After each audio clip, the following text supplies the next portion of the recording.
Grace, mercy, and peace be unto you from God, your Father, your heavenly King. Amen.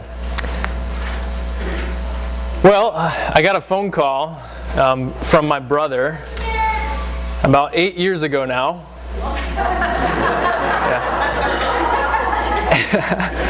And he told me that his son had been born.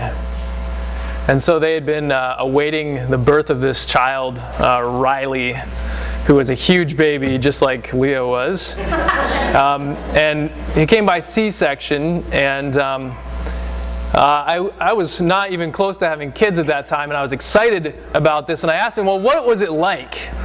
You know, what was it like to see your kid for the first time? And he said, well, when I heard that cry, it was the most elated I'd ever been. And I said, what does elated mean? And he said, it was like I felt the most alive I ever had. And the clearest sense of responsibility that I'd ever known. And I think it's a pretty profound thing my brother said 8 years ago. But if you're a parent, you know kind of this scene, and you know that feeling that when the child is born and you hear that cry, all of a sudden your purpose in life is very clear. You have a task to do, right? And you as a father, you think I got to watch out for this child, right? This is my child. Later, in a few days maybe, or hours after a child is born, you get to name them. You get to name them, and the nurse comes up and asks you, well, what are you going to name your little kiddo? And you say, you know, whatever, Osiris or Jimmy or whatever you're going to get. You know, you name your child, but they always retain your last name. And there's this thing that happens to a child in their life. They had done nothing to gain someone, to gain a father or a mother or the name that they were given, but it was given to them. And I don't know how you feel about your name, your last name, or your family name, but there's an awful lot of weight that goes along with that, isn't there? There's the reputation of your parents, whether they are honorable people or dishonorable people. You bear their name, and so the reputation of who they are and what they've done in life is also attached to you. The resources of your parents become your own. So you don't know this, but once they die, generally you're going to get their money. Right? Reminds me of my dad. We were talking about all this stuff, and we just started frankly talking about, well, Dad, who's going to get your money when you go? And I guess that was rude, but he laughed anyway. But there's this reality that, everything that your parents have, actually you share in that. Your parents, they're going to feed you for the rest of your life, or for quite a long time. They're going to clothe you. They're going to bathe you. They're going to take care of you, right? They are responsible for you, and all of their resources are actually aimed towards your good, or at least that is the way it ought to be, right? There's also, when you bear the name of a child or your parents, when you look at a child as a parent and you think, this child has my name on them, something profound happens in that your heart is given to them, right? This child has my name on it. So no matter what happens in this child's life, it's always going to bear my name. I'm always going to be there to pick it up when it falls down. He or she, when they scrape their knee, who's there? Mom or dad, right? When they fall into problems as young adults or adults, who's there? Mom or dad. There's never a time when As a parent, you look at your child and you say, I don't want my name to be on that child anymore. It's embarrassing. Sometimes it happens in our world, but that's not the intent. When a child's born, when they bear the name of their parents, that means that their parents are going to keep them, right? They're going to cherish them. They're going to love them. Despite the child and what happens, or their performance, or the way that their life plays out. That's my child, a parent says. That's my child. They have my name on it. The way that the Bible speaks about baptism is this way. It speaks about baptism like God is putting His name onto us. And we kind of brush past that pretty quickly, or we might. But today, I just want to encourage you, don't. Stop. Think about what it means that in your baptism, God said, you bear my name. You are my child. All of my reputation, all the great deeds that I've done belong to you. All the resources and the riches that I have and my inheritance belongs to you. And I will love you and keep you and cherish you forever. This is not an insignificant move on God's part, is it? That God says, you bear my name. I have put my name onto you, and you are mine. What an amazing thing that the God who created this whole universe says, you are my child. It's astounding. All the way back in the Old Testament, this is how God treated His people. These people were stuck in Egypt. They were enslaved. Pharaoh was making them kill their boys, their baby boys. They were crying out to God, and He hears their cry, and He rescues them.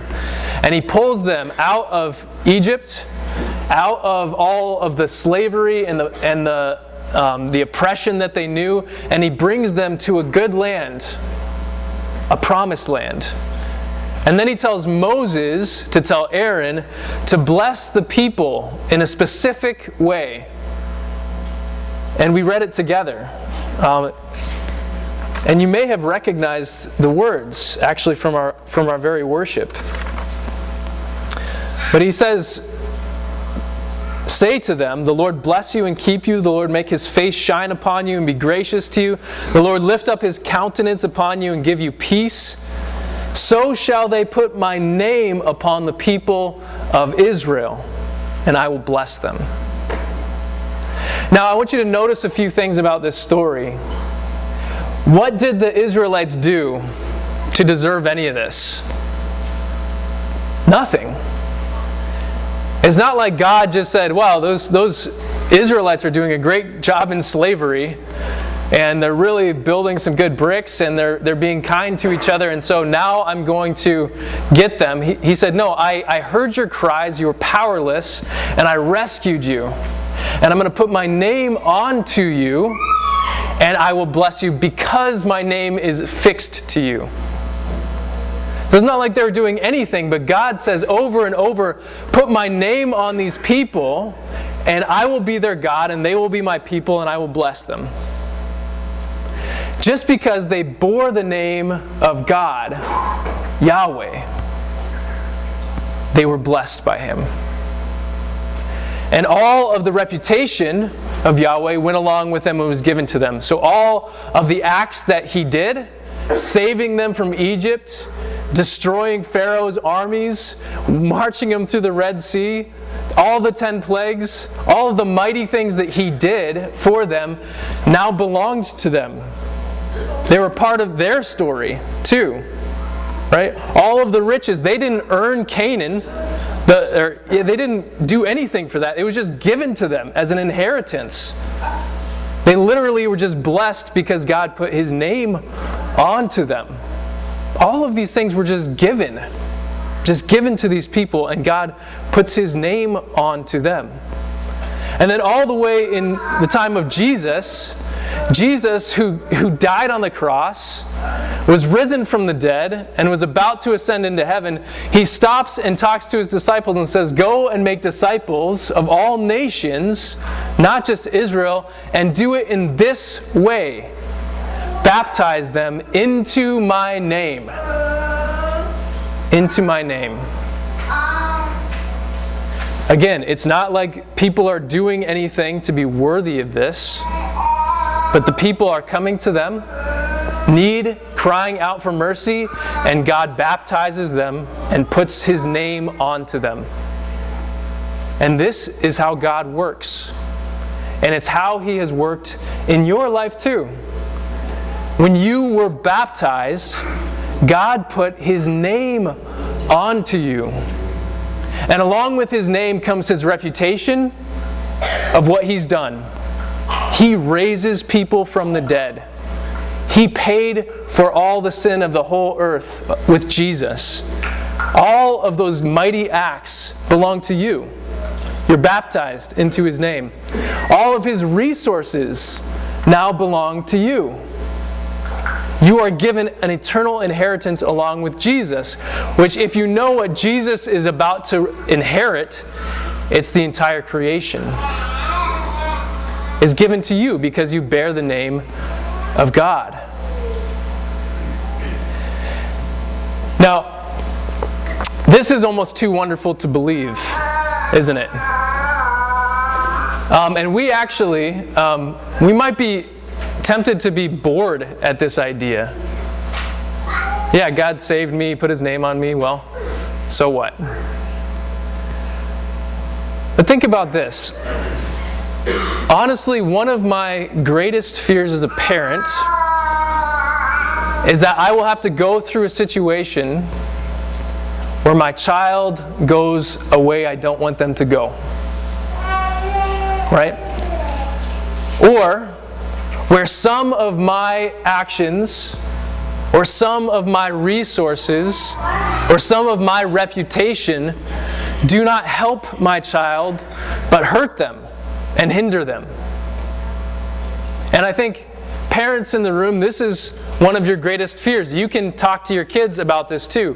One of our greatest fears as parents is that our kids will suddenly go somewhere dangerous. Will suddenly do something not honorable. Will fail miserably at life.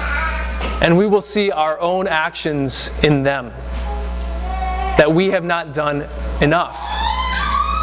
And this is the reality that all of our children are born into. They get our reputation, good or bad. They get our resources, rich or poor. They get our actions placed upon them. And so they, with bearing our name, bear both our good and our bad. It's not that way with God. When God, who is righteous, puts his name onto us, we get to bear his righteousness. We get to bear his reputation, which is spotless. We get to inherit what he has, which is everything. We get his mighty actions, which are salvation.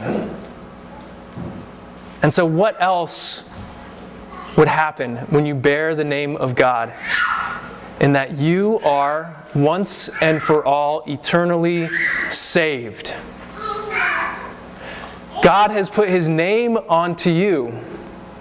He has marked you as his own. And with that comes all of who he is, all of what he's done, and all of what he owns.